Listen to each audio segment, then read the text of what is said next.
Anda masih bersama kami dalam Metro Siang pemirsa. Dalam At Large hari ini kita akan bahas serat kekerasan di kalangan anak sekolah. Mengapa? Karena pada April lalu pemirsa ada satu korban anak berusia 17 tahun yang meninggal dunia karena mengalami kekerasan oleh dua orang temannya.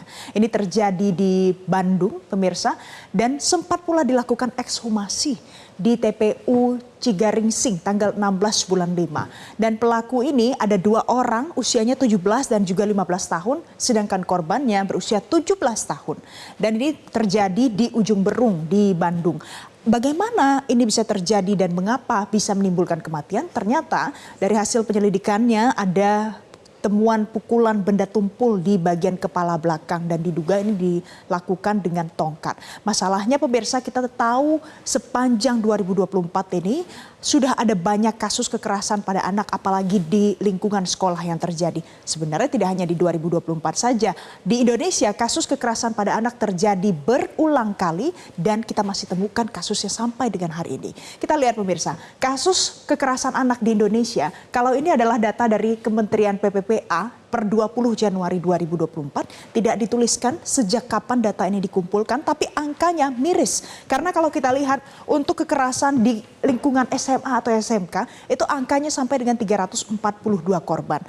Ada juga di SMP, angkanya banyak sekali, korbannya 299 orang, SD 235, perguruan tinggi juga ada sampai dengan 94 korban, bahkan di level PAUD sekalipun ada korban sampai dengan 19 orang.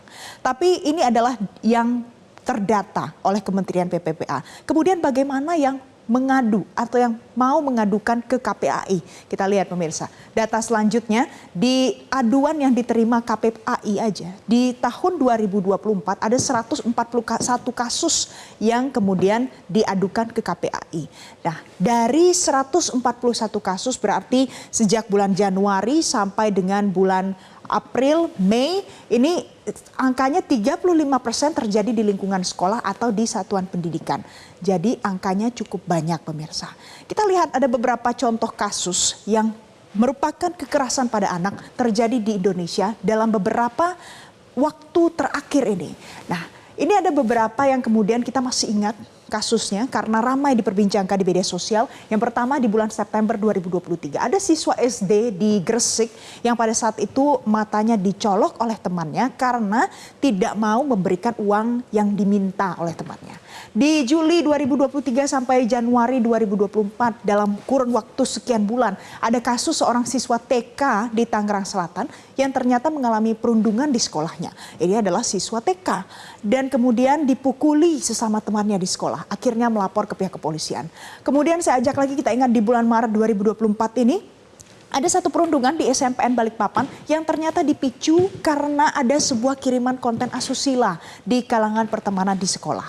Kemudian yang terakhir pemirsa di Maret 2024 juga ada dua orang anak dikeroyok di kompleks pertokoan yang ada di Batam karena dituduh mencuri barang.